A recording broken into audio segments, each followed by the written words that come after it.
డబ్బులు కావాలి అని ఇట్లా ఏమైనా ప్రెజర్ చేసి ఉంటారు అని అనుకుంటున్నారా? ఇంకోటమ్మా ఇది దీని ఈ ఈ ఈ 1,40,00,000 మనకు వచ్చి ఉన్నా కానీ ఆ. 60,00,000 లోన్ తీయాలని ఆ అమ్మాయికి ప్రెషర్ చేశారు. ఎవరు చేశారు అది? వాళ్ళ అమ్మ వాళ్ళ అన్న ఆ. 60,00,000 తీయాలి, పర్సనల్ లోన్ తీసి 60,00,000 తీసి ఇవ్వమని చెప్పారు. దేనికోసము? దేనికోసం కన్స్ట్రక్షన్ చేద్దాం, ఒక పీజీ కన్స్ట్రక్షన్ చేద్దామని ప్లాన్ చేశారు. ఓకే.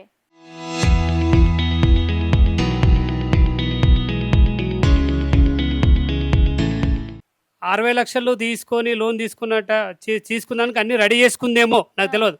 ఒక రోజు నేను మాట్లాడేటప్పుడు 60,00,000 అడుగుతున్నారు మమ్మీ వాళ్ళు అన్నారు. అంటే నేను అన్నాను 60,00,000 ఎందుకు తల్లి, 60,00,000 మనకు ఆల్రెడీ లోన్ ఉంది, 20,000 పర్ మంత్ కట్టాలి. కార్ లోన్ ఒక 12,500 కట్టాలి. ఎందుకు మనకు 60,00,000 అమ్మ, ఇప్పుడైతే మనకైతే ఏ రకమైన ప్రాబ్లం లేదు కదా అంటే అమ్మ పీజీ కట్టాలి, అది కట్టాలి. వద్దు తల్లి, 60,00,000 లోన్ తీసుకోవద్దు అని చెప్పాను. అలా మమ్మీకి అదే మాట చెప్పింది. కానీ అలా మమ్మీకి తెలియదు నాకు చెప్పినట్టు, అలా మమ్మీకి తెలియదు నాకు చెప్పినట్టు. నేను ఈడికి వచ్చిన తర్వాత ఒక మాటలో అన్నప్పుడు ఆమె 60,00,000 లోన్ తీసుకోమంటే తీసుకోలేదు అన్నది. అప్పుడు నాకు డౌట్ వచ్చింది, ఈమెనే ఫోర్స్ చేసింది మా భార్యని. ఆ తర్వాత ఇంకో ఇన్సిడెంట్ జరిగింది. కట్కేసర్ ప్లాట్ ఒకటి ఉంది, ప్లాట్ నా ఓపెన్ ప్లాట్ ఉంది. నాకు తెలియదు వీళ్ళు పోయి అన్ని సాఫ్ చేస్తూ ఉన్నారు. సాఫ్ చేస్తుంటే నా దగ్గర పనిచేసే అబ్బాయి చూశాడు. చూసిన తర్వాత సార్ ఇక్కడ మీ ప్లాట్లో ఎవరో సాఫ్ చేస్తారు సార్ అని చెప్పాడు. ఎవరు సాఫ్ చేస్తారని అప్పుడే అత్తయ్యకి ఫోన్ చేశాను. చేసి అమ్మ ఏడున్నారమ్మా అని అడిగాను. అంటే గట్కేశ్వర్ దగ్గర ఉన్నాను. గట్కేశ్వర్ ఎక్కడ ఉన్నారు అన్నాను. అంటే ప్లాట్ దగ్గర ఉన్నాను. ఏ ప్లాటు అన్నాను. అంటే మీ ప్లాట్ ఉంది కదా ఇక్కడ ఎన్ఎఫ్సీలో, ఆడ ఎందుకు వచ్చారు అని అడిగాను. అమ్మడం గిమ్మడం ఏముండదు అని చెప్పేసి దాని దగ్గర పోకండి మీరు ఇప్పుడే అని చెప్పేసి చెప్పాను. మీరు పోకండి అని చెప్పాను. అప్పుడు మా భార్యకు ఫోన్ చేశాను. ఏం తల్లి, అమ్మాయికి ఇద్దాం అనుకున్నాం కదా, గిఫ్ట్ పూరకనో లేకపోతే ఆమెకు ఖర్చులకో లేకపోతే ఆమె హైయర్ స్టడీ కోసం అమ్మాయి కోసం పెట్టాం మనం. అమ్మాయి కోసం పెట్టినప్పుడు అమ్మాయికే ఉంచాలి కదా, నువ్వు అమ్మడం ఎందుకు, మనకు అవసరం లేదు కదా అని అమ్మద్దు తల్లి అంటే ఓకే, అది మాట అదే. ఆ మాట గిట్ట సేమ్ మాటలు చెప్పింది. నేను గట్కేశ్వర ప్లాట్ అమ్మాలనుకొని నేను చేస్తే నువ్వు ఫోన్ చేసినావో ఏం చేసావో అమ్మనీయలే. అంటే నువ్వు ఏం ప్లాన్ చేస్తున్నావు అంటే మా దగ్గర ఇంకోటి రమ్మా, మా ఇల్లు ఉంది ఇప్పుడు ఈ చెంగచల్ ఇల్లు ఉంది, ఇల్లు అమ్మడానికి గిట్ట ప్లాన్ చేశారు వాళ్ళు. అది కాలనీ వాళ్ళకు చెప్తే కాలనీ వాళ్ళు ఒక కాలనీ అతను ఫోన్ చేసి అడిగాడు ఎంతకు అమ్ముతారమ్మా అని. వీళ్ళు 2 కోట్లు అని చెప్పారు. ఆయన 1,40,00,000 కన్నా ఎక్కువ రాదమ్మా అన్నాడు. 2 కోట్లు వస్తే అమ్ముతాము అంటే నారపల్లిలో ఇల్లు కూడా అమ్ముతున్నాము అని చెప్పేసి మీ అత్తయ్య అందరికి చెప్పినప్పటికీ కూడా అక్కడ చుట్టుపక్కల వాళ్ళు విజయారెడ్డిని అమ్ముతున్నారమ్మా ఇల్లు అంటే, లేదమ్మా మేము వచ్చి ఉంటాము అని చెప్పారు అని చెప్పేసి కూడా వాళ్ళు చెప్పారు. అది ఎందుకు చెప్పారంటమ్మా, మేమిద్దరం అనుకున్నాం కదా తల్లి, అది పాపకి ఇద్దామని అనుకున్నాం కదా. పాపకి ఇద్దామని మేము ఫిక్స్ అయ్యాం కాబట్టి అమ్మాయి అమ్ముతాను ఎట్లా చెప్తుంది, ఈమె ప్రచారం చేస్తుంది. ఎందుకంటే ఆ డబ్బులన్నీ రావాలి. అంటే వాళ్ళు ఎక్కడికో బయటికి కూడా వెళ్ళారు వీళ్ళంతా కలిసి అనేది కూడా. వీళ్ళందరూ అమ్మా వీళ్ళు బయటికి అరుణాచలం వెళ్ళారమ్మా. అరుణాచలం నుంచి బీచ్ చూడడానికి పాండిచేరికి వెళ్ళారు. పాండిచేరికి వెళ్ళినప్పుడు ఆ పాండిచేరిలో మా వైఫ్కు చాలా ఒత్తిడి చేశారమ్మా. ఏమని నీకు భూమి లేదు, నువ్వు వేస్ట్, నువ్వు ఉండి వేస్ట్, నీ పిల్లలు ఎట్లా పెళ్లి అవుతుంది, నీ బిడ్డకి ఎట్లా సంబంధాలు వస్తాయి, నీ కొడుకు ఏముంది, 2 ఎకరాలే ఉంది, ఎక్కువ లేదు భూమి అని టార్చర్ చేశారు. ఊర్లో పొలం కావాలని పొలం కావాలని ఊర్లో పొలం కావాలి, 2 ఎకరాలు కావాలి, 2 ఎకరాలు కావాలి అని. 2 ఎకరాలు ఉంది ఇంకా లేదు మీ దగ్గర అని. అప్పుడు వైఫ్ ఆ ప్రెషర్ భరించలేక చనిపోవడానికి రెడీ అయిందని అన్నారు. వాళ్ళే చెప్పారు, నేను చెప్పింది కాదు, మా బొమ్మర్ది వాళ్ళ భార్య చెప్పింది, లక్ష్మి చెప్పింది. అనా ఆ రోజు వదిన చనిపోవడానికి సముద్రం లోపల కురుకుతా ఉంది, మేము పట్టుకొచ్చాం, మా అత్త కూడా చెప్పింది పోతాం. ఎందుకు ఆడ చనిపోవాలి, నువ్వు ప్రెషర్ లేదు, నీ కూతురు ఏమటి ఉంది, నువ్వు ప్రెషర్ ఎందుకు పెడుతున్నావు అమ్మాయికి, సపరేట్ తీసుకుపోయి ప్రెషర్ ఎందుకు పెడుతున్నావు, ప్రెషర్ పెడితేనే కదమ్మా చనిపోవడానికి పోయేది మనిషి ఎప్పుడైనా. అక్కడి నుంచే స్టార్ట్ అయింది అమ్మాయికి. ఇప్పుడు అక్కడ జరిగిన సిచ్యువేషన్ మీకు ఎవరైనా చెప్పారా ఇట్లా భూమి లేదని అక్కడ ఇది వీళ్ళే అన్నారు, వీళ్ళే భూమి లేదని ఏదో డిస్కషన్ వస్తే ఈమె పోయి చవడానికి పోతుంది అన్నారు. వీళ్ళు అంటేనే నాకు తెలుసు, వీళ్ళు మనకు ప్రజెంట్ అది ఏం జరిగింది తెలియదు కదా. వీళ్ళు బీచ్ కాడ రూమ్ కిరాయి తీసుకున్నారు, బీచ్ కాడ ఉన్నారు, రాత్రి 12 దాకా మాట్లాడారు, కూర్చున్నారు అని వీళ్ళు చెప్తలేదమ్మా, మాకు తెలిసింది, నాకు చెప్పింది అరుణాచలం పోతున్నా అని చెప్పింది. ఓకే. నేను అరుణాచలం పోయి రిటర్న్ వస్తుంది అనుకున్నాను. నాకేం తెలుసు వీళ్ళు పాండిచేరి పోయారు, ఆడ కూర్చున్నారు, ఈడ కూర్చున్నారు. హ్మ్. ఒకవేళ సపోజ్ నా భార్య ఆడనే చనిపోతే ఏం చెప్పుదురు?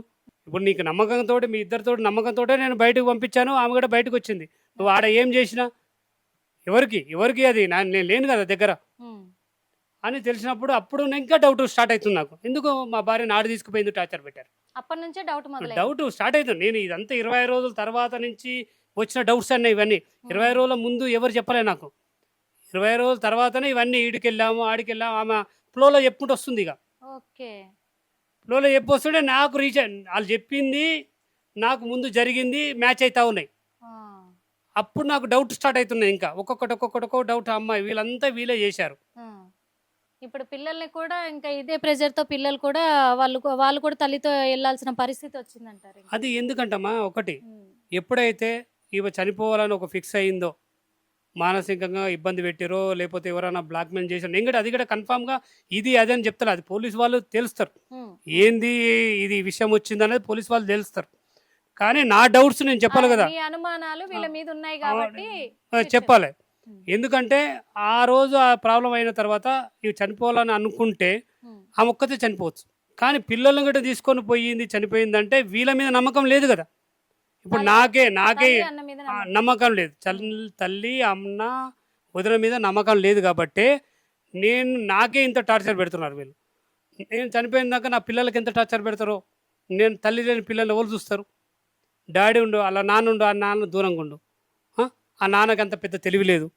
అంటే తెలివి అంటే ఇక్కడ నాలెడ్జి, ఇక్కడ లోకల్ నాలెడ్జి లేదు. హ్మ్. ఈ లంగ దొంగ కాదు, మంచి వ్యక్తి అనే ఉద్దేశంతో ఆమె అనుకోవచ్చు కదా. హ్మ్. ఇప్పుడు ఆ టార్చర్ ఇప్పుడు మీకు మొదలైందంట. నాకు మొదలైంది. ఎందుకంటే ఆ టార్చర్ పోయింది, చనిపోయారు. చనిపోయినప్పుడు బాధలో ఉండాలి ఎవరైనా, ఏ తల్లిదండ్రులైనా, ఎవరైనా రిలేషన్ అయినా బాధలు ఉండాలి. వీళ్ళకు బాధ 1% కూడా లేదమ్మా. ఒక కెమెరా ముందో లేకపోతే ఎవరి దగ్గర ఉన్నప్పుడు యాక్టింగ్ అంటే జీవించేస్తున్నారు దాంట్లో. హ్మ్. అంటే మాకే బాధ ఉందని తర్వాత మళ్ళీ లైట్ తీసుకుంటున్నారు. హ్మ్. ఏ రోజైనా మా భార్య, మా బొమ్మడిది భార్య ఏడ్చంగా చూశారమ్మా మీరు? లేదు. చూడలే. ఎందుకు ఏడవదు?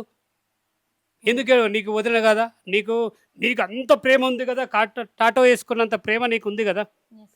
టాటో వేసుకున్నంత ప్రేమ ఉన్నప్పుడు నీకు దుఃఖం ఎందుకు రాదు? హ్మ్.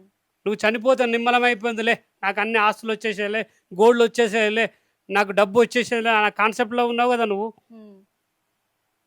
చిరంజీవి కూడా నా చెల్లంటే నాకు ప్రాణము, పిల్లల్ని నా పిల్లల లెక్క నేను పెంచుకున్న, చిన్నప్పటి నుంచి నేనే చదివించుకున్నా అన్నాడు కదా. అమ్మా అది వాళ్ళ ఇంట్లో పెట్టాము, చదివించాము. పెట్టింది ఖర్చు అంత ఎవరు? నేనే కదా. హ్మ్. వాళ్ళని మొత్తం నేనే చదివాను కదా. హ్మ్. ఇప్పుడు వాళ్ళని చదవాలి అంటే మా పిల్లల్ని చూసుకోవాలి. వాళ్ళకి పని చేయకుండా ఆవిడ ఇంట్లో పండుకుంటే నేను డబ్బులు ఇచ్చి నేను చదవాలి, వాళ్ళ ఫ్యామిలీ మొత్తం వెలదీయాలి అంటే హ్మ్. నా పిల్లలు చూడాలి కదా. హ్మ్. నా పిల్లలు చూసిన నా సానుభూతితోటి నీకు డబ్బులు పంపిస్తా కదా నేను. హ్మ్. ఎప్పుడైనా పిల్లల్ని బెదిరించాడు అని అనుకుంటున్నారా మీరు? బెదిరించాడు అమ్మ, బెదిరిస్తాడు. నేనేమనుకున్నా అంటే ఓకే, నేను దూరంగా ఉన్నాను, హ్మ్. బెదిరించిందంటే ఓకే వాళ్ళ కోసమే బెదిరించాడేమో అని నేను అనుకునేది ఎప్పుడైనా. ఓకే. వాళ్ళ చదువు గురించో లేకపోతే వాళ్ళ గురించో బెదిరించాడు. మళ్ళీ ఎట్లా బెదిరించాడనో నాకు చెప్పపోయేది. హ్మ్.